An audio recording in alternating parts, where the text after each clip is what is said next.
Hello दोस्त।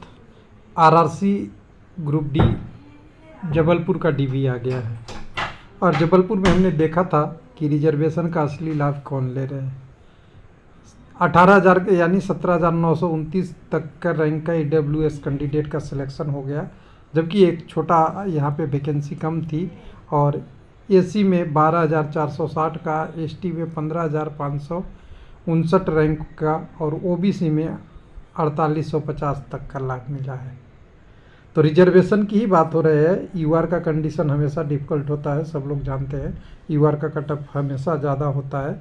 हाँ, second DV third DV में थोड़ा राहत मिली है इस बार, लेकिन यूआर वाले कैंडिडेट का दिक्कत होता है। लेकिन यूआर से ही निकले इस बार का रिजर्वेशन में जो आए थे कैंडिडेट ईडब्ल्यूएस, उनका बेनिफिट भरपूर उठा रहे हैं। ये मैं गवर्नमेंट के रूल के खिलाफ नहीं हूँ, नहीं मैं करना भी चाहता हूँ। जो संसद में आया है उस चीज़ को हमें फॉलो करना हम लोग का जैसे मौलिक अधिकार मिलता है, तो उस समय बोलने का उस कर्तव्य भी है कि गवर्नमेंट की जो डिसीजन है उसको आप उसी पे विचार करें। तो अब सीक्वेंस ये बहुत सारे जगह पे आ गया है, हालांकि सब जगह ये लागू नहीं है। यूआर के बाद ओबीसी, ओबीसी के बाद कई जगह एसी और एसी के बाद ईडब्ल्यूएस और ईडब्ल्यूएस के बाद एसटी। लेकिन यहाँ पे आपका जबलपुर जो आरआरसी डब्ल्यूसीआर है, यहाँ पे सीक्वेंस एकदम बिल्कुल प्लेन है। UR, OBC, SC, ST, EWS cutoff official आ गया है। वेबसाइट पे देखेंगे समझेंगे थोड़ा। 2 डीबी आया है, एक पीडब्ल्यूडी के लिए, एक नॉन पीडब्ल्यूडी के लिए। डेट है आज ही का, कोई घबराने की ज़रूरत नहीं है। 8/10/2024 इधर पीडब्ल्यूडी का है और इधर में आपका रिप्लेसमेंट डीबी है, वो किन के लिए है, नॉन पीडब्ल्यूडी का है। एक आध पीडब्ल्यूडी भी होंगे तो देख लेंगे, दोनों का नोटिस देख लीजिए, एक एक करके ओपन कर लीजिए।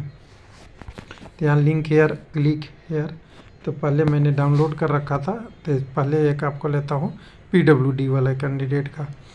6 कैंडिडेट को यहाँ लिया है, जिसका कटअप में 18,621 कैंडिडेट है। बेचारे 48.33 नंबर ला के एलए में लास्ट कैंडिडेट एलडीओए को मिल गया और करीब करीब 17,962 ईडब्ल्यूएस के नॉर्मल कैंडिडेट का है। तो आप समझ सकते हैं दोनों इक्विवेलेंट आसपास में ही हैं यहाँ कटअप के टर्म में। हालांकि ऐसा नहीं है कि सब जगह यही होता है, लेकिन यहाँ पे हुआ है। और बिलासपुर में तो कैंडिडेट ही ख़त्म हो गए थे ईडब्ल्यूएस में, वो देखे ही थे। दूसरा नोटिस पे चलते हैं। दूसरा नोटिस हमने ओपन कर रखा है, 1 मिनट इधर होगा। तो दूसरा नोटिस आप देखिएगा, तो दूसरा नोटिस में कैंडिडेटों की संख्या ज़्यादा है, टोटल 129 हैं, जिसमें 7 एलडी के कैंडिडेट इंक्लूडेड है इसी में 29 में। जो पहले अभी जो हमने देखे थे वो वाले। ईडब्ल्यूएस के 3 4 5 ही कैंडिडेट हैं, बहुत ज़्यादा नहीं है, लेकिन उनका कटअप अभी 49.32 तक आ गया है और 47 तक आपका ये आपका पीडब्ल्यूडी का हुआ है। और सॉरी, 6 कैंडिडेट जो हैं वो नॉर्मल डीबी में है और 7 पीडब्ल्यूडी के कैंडिडेट हैं वो रिप्लेसमेंट डीबी में है। टोटल 13 कैंडिडेट पीडब्ल्यूडी के हैं इसमें। तो यहाँ पे आपका एसी का कटअप आपका 54 हो गया है, एसटी के लिए 51, ओबीसी के लिए 65, ईडब्ल्यूएस के लिए 50 से नीचे 49। यानी इससे पहले यूआर का इससे ज़्यादा होगा, फिर आपका ओबीसी का, फिर एसी का, फिर एसटी का और फाइनली ईडब्ल्यूएस का सबसे कम है। इनको डीबी में बुलाया गया है, तो सबको डॉक्यूमेंट लेके जाना है।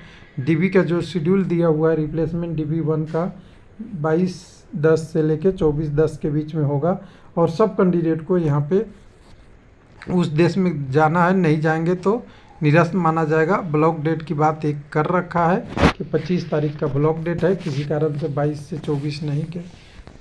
तो ये पूरा डीबी है, सारा करके जाइए और वेबसाइट पे अपलोड हो गया है। तो आपका सही में कैंडिडेटों को कई सारे आरआरसी से अच्छी न्यूज़ आ रही है।